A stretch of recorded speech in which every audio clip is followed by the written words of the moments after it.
नमस्ते, स्वागत है आप सभी का आपके अपने YouTube चैनल पर। जैसा कि हम सब जानते हैं, हमने खोटा में व्याकरण की सीरीज़ शुरू की थी। तो उस सीरीज़ में लास्ट टाइम हमने विशेषण पढ़ा था।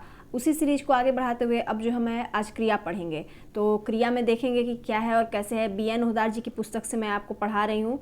और एग्ज़ाम तो अब आ रहे हैं, निकट आ रहे हैं, और तैयारी जो है अपनी ज़ोर शोर से रखिए, क्योंकि एग्ज़ाम जो है तय समय पर उम्मीद है कि हो जाएंगे।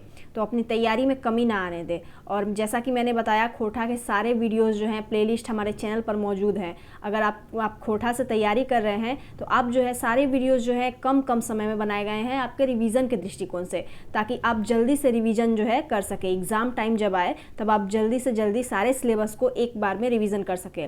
तो आप जो है अगर खोटा के स्टूडेंट हैं तो आप जाएँ हमारे चैनल पर, प्लेलिस्ट देखें। प्लेलिस्ट में जो है सारे वीडियोज़ जो हैं आपके सिलेबस जो है पूरे कराए गए हैं। सारे वीडियोस कम समय में बनाए गए हैं। आप सारे वीडियोस को जो है देखना शुरू कीजिए। 10 मिनट 15 मिनट के ऐसे करके वीडियोस हैं, उनको देखना शुरू कीजिए आज से। और जो है एग्ज़ाम आते आते तक उन वीडियोस को आप देखकर ख़त्म करें और आप जो है अपनी तैयारी को पूर्ण करें। तो उम्मीद है कि आप उसे देखेंगे और समझेंगे। अब आज जो है हम क्रिया देखते हैं कि क्रिया में आखिर क्या है। तो BN होदार जी ने लिखा है, क्रिया की परिभाषा: जिस शब्द से किसी काम के करने, होने, अधिकार, संबंध या अवस्था का बोध होता है उसे क्रिया कहते हैं। तो जिस शब्द से किसी काम के करने मतलब वो काम हो रहा है, या फिर कोई अवस्था, कोई चीज़ रखा हुआ है, किस अवस्था में है, या कोई संबंध, तो उसको जो है क्रिया कहते हैं। जैसे देख लीजिए कि राम चलता है। यहाँ चलना जो है ये तो काम हो रहा है, ठीक है, चल रहा है। तो क्रिया के कार्य देखिए, इसमें आपको एक्सप्लेन करके बताया गया है। पहला जो है गतिशीलता या गति का बोध कराना, मैन इन एक्शन। तो वो है जैसे बच्चे खेलते हैं, गीदड़ छौआ खेलो हथ। वह पढ़ रहा है, ऊ पढ़े लागल है या ऊ पढ़त है। तो ये जो है ये गतिशीलता, गति का बोध हो रहा है, तो ये जो है क्रिया है। कोई कुछ कर रहा है तो वो क्रिया है। अब जैसे दूसरा है अधिकार का बोध, मैन इन पोजेशन। तो मैन इन पोजेशन जो है अधिकार का बोध। जैसे मेरे पास एक साइकिल है, हमार ठीने वो साइकिल है। मेरे पास एक साइकिल है, कोई काम नहीं कर रहे हैं, कुछ हो नहीं रहा है, कोई भी चीज़ एक इधर से उधर नहीं हो रही है। मैंने बस कहा कि मेरे पास एक साइकिल है, तो मेरे पास साइकिल है, ये अधिकार मैं बता रही हूँ अपना, कि वो जो साइकिल है वो मेरा है, उस पर मेरा अधिकार है। तो ये भी जो है क्रिया के अंतर्गत आएगा। तुम्हारे पास एक कलम है, तो ठीने वो कलम हो। ये भी जो है तुम्हारे पास एक कलम है, उस कलम के मालिक तुम हो। तो ये भी जो है ये क्रिया के अंतर्गत आएगा। अब आगे मैंने कहा था अवस्था का बोध, यानी स्टेट ऑफ वेल बीइंग। तो स्टेट ऑफ वेल बीइंग है जैसे वह बीमार है, वो बीमार है, मतलब वो आदमी जो है बीमार है, उसकी अवस्था को दर्शा रहा है। कैसा है? तो बीमार है, तो ये अवस्था है और ये भी क्रिया है। वह गरीब है, वो गरीब हके या वो गरीब है, ये भी जो है क्रिया है, उसकी अवस्था को दर्शा रहा है कि आखिर वो गरीब है कि अमीर है कि क्या है। तो गरीब है, अवस्था है उसकी गरीबी, तो ये जो है ये भी क्रिया को दर्शा रहा है और ये क्रिया है। अब आगे है धातु। जिस मूल शब्द से क्रिया बनती है उसे धातु कहते हैं। कोई भी मूल शब्द जो होता है, मूल शब्द मैं आपको बताती हूँ। जैसे खाना को हम लोग कहते हैं ना, खाना में मूल शब्द खा है, तो खाना को खाएक, खोटा में खाएक बोलते हैं। पीना को पिएक, चलना को चलेक, पढ़ना को पढ़ेक। हिंदी में धातु में ना जोड़ने से साधारण क्रिया बनती है। जैसे खा में अगर खा मूल धातु है, अगर उसमें मैंने ना जोड़ा तो वो खाना हो जाएगा, तो खाना जो है ये क्रिया एक बन गया। उसके बाद है किंतु खोटा में अकारात धातु में एक प्रत्यय बनता है। जैसे देख जोड़ एक, देखेक।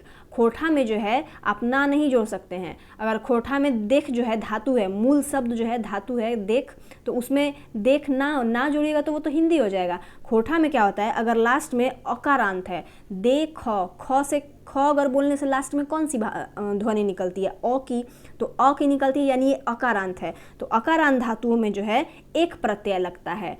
एक प्रत्यय लगता है, प्रत्यय उसको कहते हैं जो पीछे लगता है। तो देख जोड़ एक क्या हो जाएगा? देखेक। आगे है पढ़ अगर हम बोल रहे हैं तो ढ़ से जो है कौन सी ध्वनि निकल रही है? अ की ध्वनि निकल रही है लास्ट में, तो ये भी अकारांत है, तो इसमें भी एक प्रत्यय जुड़ेगा, तो ये बन जाएगा आपका क्रिया पढ़ेक। दूसरा है लिख अगर हम लिख बोल रहे हैं तो ख में कौन सी आपका ध्वनि निकल रहा है अंत में? तो अकारांत, ये भी अकारांत है, इसमें कोई मात्रा नहीं ना लगाया है। ख में कौन सा मात्रा लगा है? कोई भी मात्रा नहीं लगाया, ना आकार लगाया, ना हर्षुकार लगाया, ना दुर्घीकार लगाया, कोई भी मात्रा नहीं लगाया, तो ये अकारांत है। तो इसमें भी एक प्रत्यय लगाएंगे तो लिखेक हो जाएगा। लिख जोड़ एक, लिखेक। देखिए आपके एग्जाम्स में जो है मूल धातु दे देंगे और उसके बाद कहेंगे कि इससे क्रिया बनाएं, इसमें प्रत्यय जोड़कर क्रिया बनाएं। आपका लिख दे देगा, अब लिख को आप क्या कीजिएगा, लिखना बना दीजिएगा। 4 ऑप्शन देगा, लिखना, लिखेक, लिखवैया या लिखनिहार। तो इससे जो है क्रिया आखिर अब क्या बनेगा, तो लिखेक होगा। तो इन सब बातों को ध्यान दीजिएगा। आगे है अकारांत धातु। आकारांत धातु में इक प्रत्यय बनता है, यहाँ प्रिंटिंग मिस्टेक है, आकारांत होना चाहिए। इक प्रत्यय बनता है, जैसे खा जोड़ इक, खाइक। जब आकारांत यानी लास्ट में अगर कोई शब्द आप बोल रहे हैं, कोई धातु बोल रहे हैं, उसके लास्ट में अगर आ की ध्वनि निकलती है तो वो आ में जो है इक प्रत्यय लगता है। जैसे खमे आकर खा, खा में इक लगाएंगे तब वो क्रिया बनेगा खाइक। और उसी तरह जा, जमे आकर जा, इसमें इक लगाएंगे तो वो जो है क्रिया बनेगा जाइक। आगे है नहा। नहा में हम कौन सी क्रिया लगाएंगे, नहा जो है उसमें लास्ट में जो है आकार है, आकार देखिए तो कौन सी क्रिया लगाएंगे, इक, तो नहाइक। अब आगे क्रिया के भेद देख लेते हैं। क्रिया के 3 भेद होते हैं, पहला मूल क्रिया, दूसरा सहायक क्रिया और तीसरा सहयोगी क्रिया। अब देख लीजिए कि ये मूल क्रिया, सहायक क्रिया, सहयोगी क्रिया क्या है। जैसे ऊ खाई लागल है, ठीक, वो खाने लगा है। यहाँ खाई जो है ये मूल क्रिया है। खाई मेन जो वर्ब है, मेन वर्ब, ये आप देखिए कि तीनों में से जो है सबसे महत्वपूर्ण काम कौन सा है, तो खाई, खाना। अब लागल है, ये है, वो तो ठीक है, लेकिन आखिर लगा किस चीज़ में, तो खाने में। तो खाई, खाई जो है ये मूल क्रिया है। अब लागल, लागल क्या है, तो ये सहयोगी क्रिया है, हेल्पिंग वर्ब। और हे जो है ये सहायक क्रिया है। तो उम्मीद है कि आपको ये समझ में आया होगा, सहायक क्रिया और सहयोगी क्रिया। आगे है मूल क्रिया के भेद। मूल क्रिया के भेद देख लीजिए। पहला है, इसके 8 भेद आपके यहाँ पे दिए गए हैं। सकर्मक क्रिया, अकर्मक क्रिया, प्रेरणार्थक क्रिया, संयुक्त क्रिया, नाम धातु क्रिया, पूर्वकालिक क्रिया, क्रियार्थक संज्ञा और सहायक क्रिया, ये अंतिम क्रिया है। अब सकर्मक क्रिया क्या है वो समझ लीजिए। जिस क्रिया के साथ कर्म रहता है या रहने की संभावना रहती है उसे सकर्मक क्रिया कहते हैं, यानी ट्रांजिटिव वर्ब कहते हैं। सकर्मक क्रिया को करने वाला कर्ता ही होता है पर उसका फल कर्म पे पड़ता है। देखिए जिस क्रिया के साथ कर्म रहता है, कर्म मतलब कि क्रिया तो है, ठीक है, कि खा रहा है, पी रहा है, चल रहा है, लेकिन उस पर जो है कर्ता, कर्म का प्रभाव जो है कर्ता पर पड़े। सकर्मक क्रिया को करने वाला कर्ता ही होता है पर उसका फल जो है वो कर्म पर पड़ता है। एग्जाम्पल से समझ लीजिए, जैसे ऊ किताब पढ़ो है, ऊ आलू खा है। यहाँ पढ़े और खाए क्रिया का फल क्रमशः किताब और आलू पर पड़ता है। ऊ किताब पढ़ो है, ठीक है, वो किताब पढ़ रहा है, यहाँ मूल क्रिया है, लेकिन आखिर पढ़ क्या रहा है, तो किताब, प्रभाव किस पे पड़ रहा है, किताब पे पड़ रहा है। तो ये हो गया सकर्मक क्रिया। ऊ आलू खा है, चलो वो खा रहा है तो ठीक है, लेकिन खा क्या रहा है, तो आलू, प्रभाव किस पे पड़ रहा है, आलू खा रहा है तो आलू खत्म भी हो रहा है। तो वही बात है, प्रभाव किस पे पड़ रहा है, तो आलू पे पड़ रहा है। तो जहाँ पे आपको कर्ता और उस पर प्रभाव पड़ने वाला जो है क्रिया दिख जाए वो हो जाएगा सकर्मक क्रिया। दूसरे शब्दों में यदि प्रश्न किया जाए कि क्या पढ़ता है, क्या खाता है, जब जवाब मिलता है तो वहाँ सकर्मक क्रिया होती है। देखिए मैंने आपको बताया ना कि आखिर क्या खा रहा है, ये क्वेश्चन आप राइज करेंगे तो उसके बाद आपको आंसर भी मिलेगा, आलू खा रहा है। और क्या पढ़ रहा है, तो किताब पढ़ रहा है। मतलब आप सकर्मक क्रिया में क्वेश्चन जब उठाइएगा तो आपको आंसर भी मिल जाएगा उसका।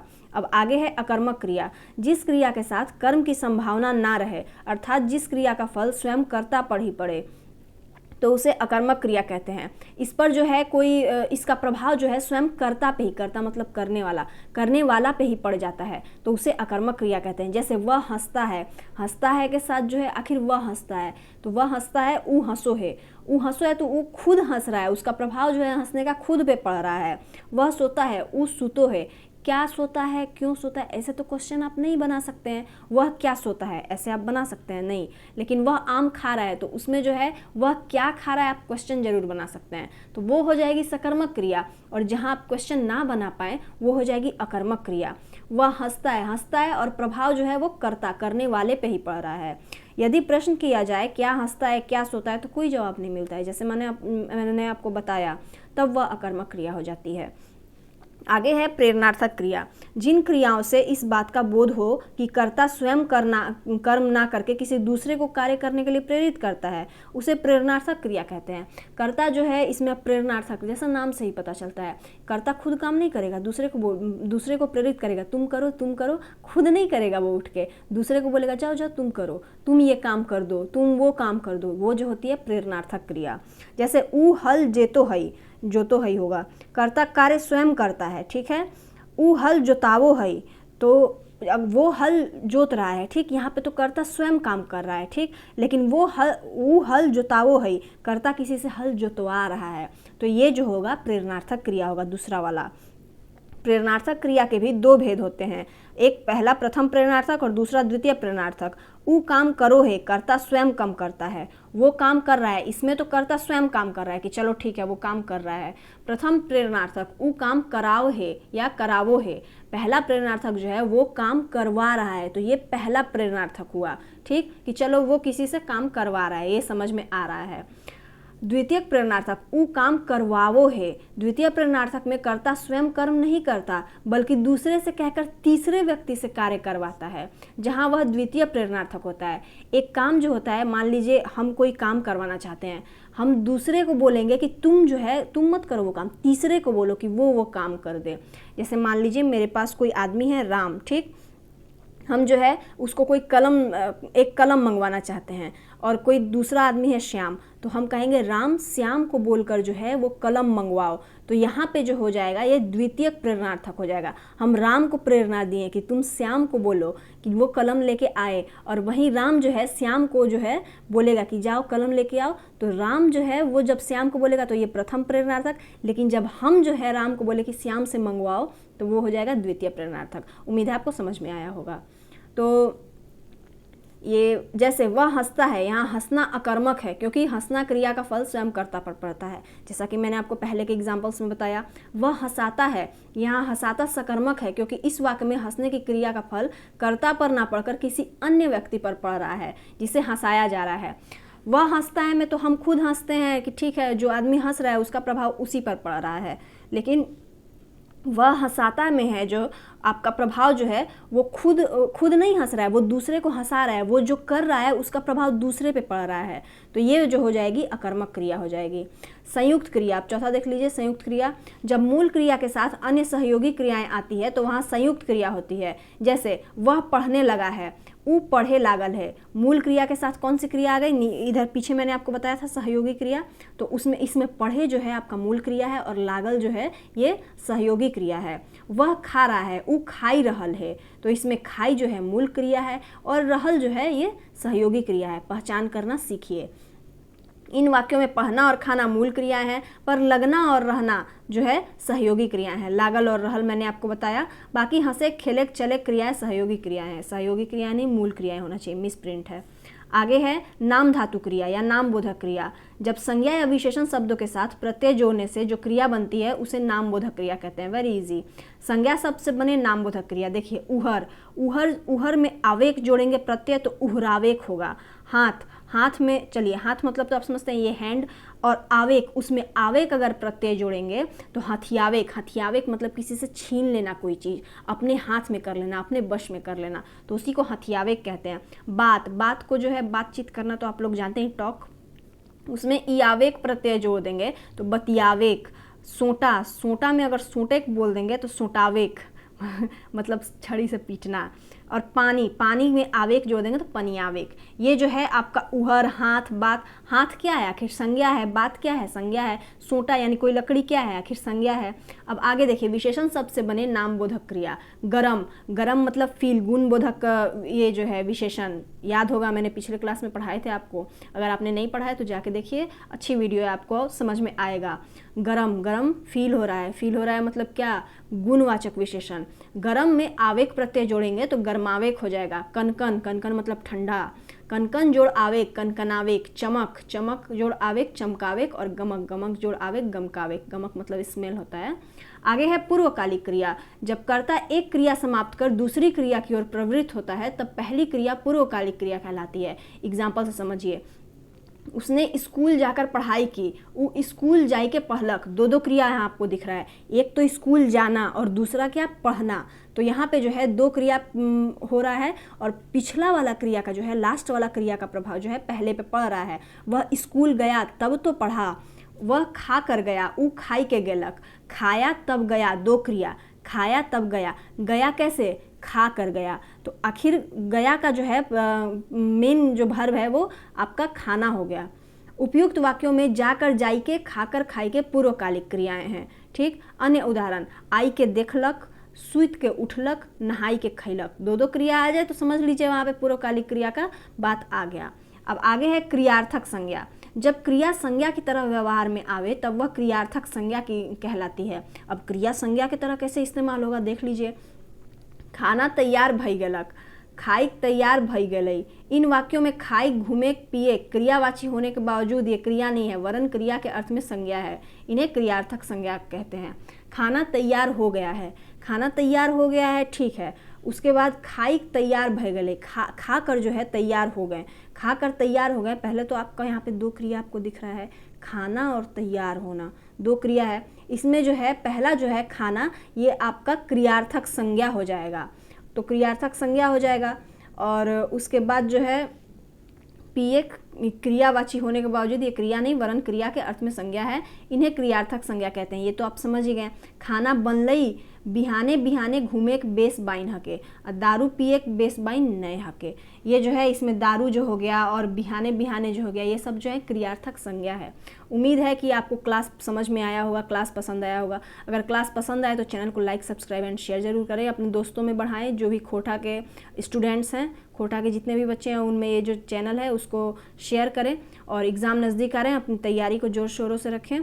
क्या पता कि अब एग्ज़ाम हो जाए तो आखिर अब क्या कीजिएगा, हाथ पे हाथ धरे बैठे रहने से तो अच्छा है कि आप धीरे धीरे तैयार हों। क्या पता एग्ज़ाम टाइम पे हो ही जाए। और मान लीजिए कि आप हाथ पे हाथ धरे बैठे रह गए कि इस बार भी हेमंत सोरेन जी एग्ज़ाम नहीं लेंगे और एग्ज़ाम टाइम पे हो ही जाए, तब आप क्या कीजिएगा। तो अपनी तैयारी को जो है पूरी जोर शोर से रखिए और पढ़ते रहिए, हमारे चैनल से जुड़े रहिए। मिलते हैं नेक्स्ट क्लास में नई चीज़ों के साथ। धन्यवाद।